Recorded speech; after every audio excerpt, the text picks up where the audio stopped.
I recall a challenging story, a personal story where I was with my father on the beach.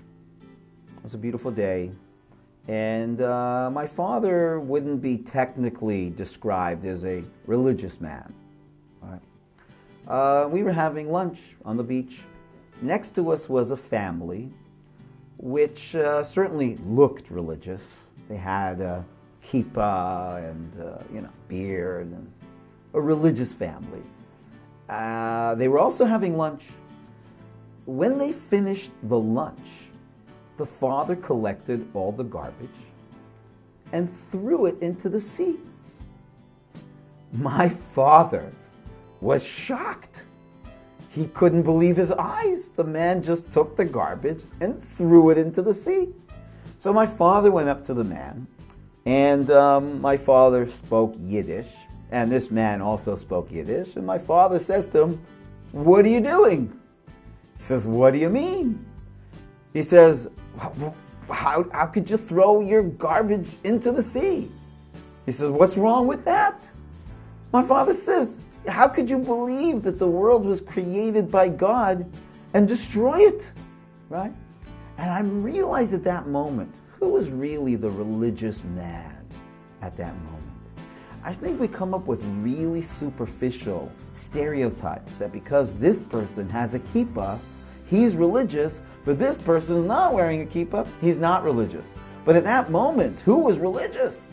Who was truly God conscious? It was my father. My father far surpassed this man. This man might sit and learn Torah all day long, but he didn't understand anything from it, because the most simplest thing is that this world is a creation, and that this creation is meant to be a sanctuary for the presence of godliness, holiness, love.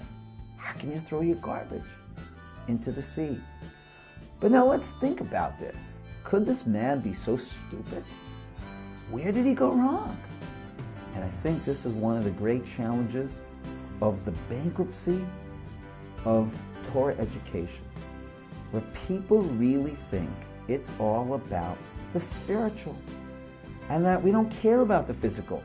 People actually think in some way the fact that I go against the physical is a great affirmation of how spiritual I am. You see, I have a mitzvah to dress in shmatas, to dress dirty, to dress in ripped clothing, to show that I hate this world, that I hate the physical. I love God and I love spirituality, and my way of showing that is by destroying the physical.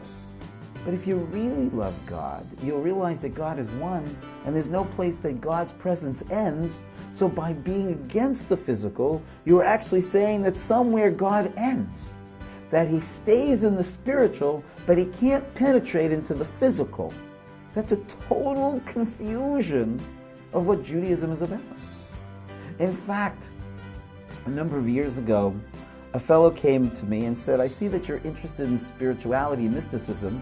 Are you open to see something in Christian mysticism?" I said, "Okay, bring me a book, I'll see what's in it." So I opened up the book, and I was very surprised to see that in Christian mysticism there's some deep discussion and interest about a man named Hanoch. Suddenly Hanoch is a very big celebrity in Christian mysticism. So I start looking in the Torah, who was Hanoch? Well, Hanoch doesn't really have too many lines to his name. It says that Hanoch walked with God, and he wasn't, because God took him. So I don't know what that means, so I went into the commentaries, and I see Rav Shimshon Lefur Hirsch explains that what does it mean that he walked with God and he wasn't because God took him? He said that Hanoch is a model for other traditions, but not ours. So that's interesting. Why? Because Hanoch believed that the goal of life is to come closer to God in some higher world, to leave this world and come close to God in a higher world. But that's not what we believe in. We believe in what's called the Shekhinah. Our goal is not to leave this world to come to God in a higher world, but our goal is to bring God from a higher world into this world. And if you want to feel the presence of God in this world, would you leave it a mess? You think God wants to be in a world like this where people pollute it, people desecrate it, and people disrespect the beauty, the absolute brilliance of this planet by destroying it? Who's really religious? I don't know if this beanie on my head is an indication that I'm any more God conscious than anybody else. Because in every moment we have the opportunity to recognize the oneness and the miracle of our lives. And if we see this world as a miracle, then we would treat it like a miracle and not treat it like trash.